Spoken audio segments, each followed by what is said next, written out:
হিমন্ত বিশ্ব শর্মার সঙ্গে থাকার কারণে বদরউদ্দিন আজমলকে জনগণ খারাপ ভাবছেন।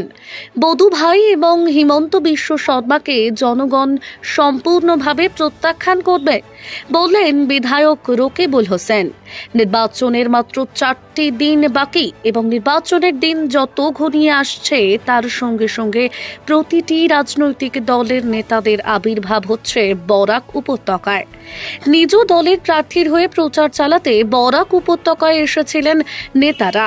গতকাল করিমগঞ্জ লোকসভা আসনের কংগ্রেস প্রার্থী হাফিজ রশিদ আহমেদ চৌধুরীর হয়ে নির্বাচনী প্রচার চালাতে বরাকে উপস্থিত হয়েছেন সামুগুড়ি বিধানসভার আসনের বিধায়ক তথা ধুবুরি লোকসভা আসনের কংগ্রেস প্রার্থী রকিবুল হোসেন। হাইলাকান্দি জেলার সামারিকোনা বাজারে এক নির্বাচনী জনসভায় অংশগ্রহণ করেন। জনসভায় হিমন্ত বিশ্ব শর্মা ও বদরউদ্দিন আজমলের বিরুদ্ধে সমালোচনা করেন বিধায়ক রকিবুল। হিমন্ত বিশ্ব শর্মা ও বদরউদ্দিন আজমলকে ভোট না দেওয়ার জন্য জনগণকে আহ্বান জানান বিধায়ক রকিবুল হোসেন। তারপর সংবাদ মাধ্যমের সঙ্গে কথা বলতে গিয়ে জানান করিমগঞ্জে 100% কংগ্রেস প্রার্থী হাফিজ রশিদ আহমেদ চৌধুরীর জয় হবে এবং ধুবুরিতে আমি জিতব। ধুবুরিতে মনোনয়নপত্র দাখিলের পর বদরউদ্দিন আজমলকে কোনো জায়গায় দেখা যায়নি। আমি প্রত্যেক আসনে ঘুরছি। বদরউদ্দিন আজমল ভয় পাচ্ছেন। এবার হিমন্ত বিশ্ব শর্মাকে এবং বধূ ভাইকে জনগণ সম্পূর্ণভাবেই প্রত্যাখ্যান করেছেন। বদরউদ্দিন আজমলকে আক্রমণ করে রকিবুল হোসেন বলেন, বদরউদ্দিন আজমল বুড়ো বাঘ এবং বুড়ো বাঘ আমাকে কখনো চিবিয়ে খেতে পারবে না, কারণ বুড়ো বাঘের দাঁত নষ্ট হয়ে গেছে।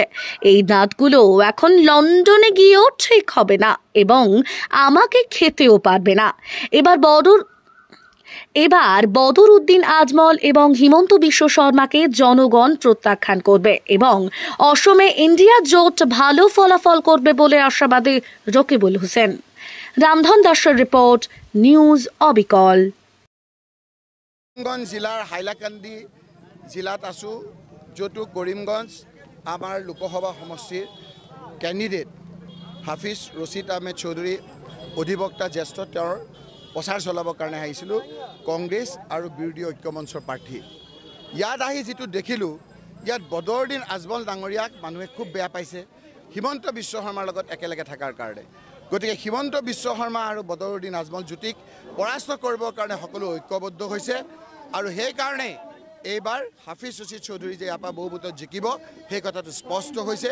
এই কথাখিনিকে মই যেতিয়া কৈছোঁ, ৰাইজে কৈছে যে হাফিজ ৰছিদ চৌধুৰী এজন জ্যেষ্ঠ অধিবক্তা, বিভিন্ন আপদে বিপদে আমাক লাগে, আপুনি ইয়ালৈ আহিছে, আপুনিও ধুবুৰীত জিকিব, কৰিমগঞ্জতো ইয়াৰ পৰা জিকিব, গৌৰৱ গগৈও জিকিব, প্ৰদ্যুৎ বৰদলৈও জিকিব আৰু আমাৰ বিভিন্ন সমষ্টিত আমি কণ্টেষ্টত আছোঁ।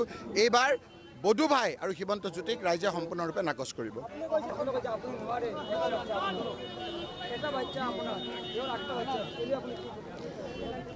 মই NRC কামত ব্যস্ত আছিলোঁ, উকিল ধৰিছোঁ, কপিল সিবাল, ইন্দিৰা জয়সিং, বিবেক তানখা, সলমান খুৰছিদ, ডাঙৰ ডাঙৰ উকিল ধৰিছোঁ।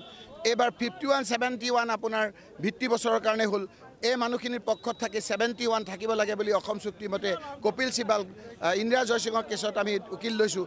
আমাৰ বদৰুদ্দিন আজমল ডাঙৰীয়াই কোন উকিল ধৰিছিল 51-71? তেওঁ কওক ইয়াত। তেওঁ এইবিলাকত সময় নাপায়, বেলেগ কামত লগাই আছে আৰু সেইকাৰণে আমি সেইবিলাক কামত থকাৰ কাৰণে কেতিয়াবা আমি কিছুমান কামত নোৱাৰোঁ। গতিকে ৰাইজৰ যিবিলাক সমস্যা, সেই সমস্যাবিলাকৰ সময়ত আমি নিজৰ কাম মন কাটি কৰি হ'লেও তেওঁলোকৰ পক্ষত থাকোঁ। সেইটোকে আজি আমি আপোনালোকৰ ইয়াত দোহাৰিছোঁ। বদৰুদ্দিন আজমল ডাঙৰীয়াই নিজেই কৈছে, তেওঁ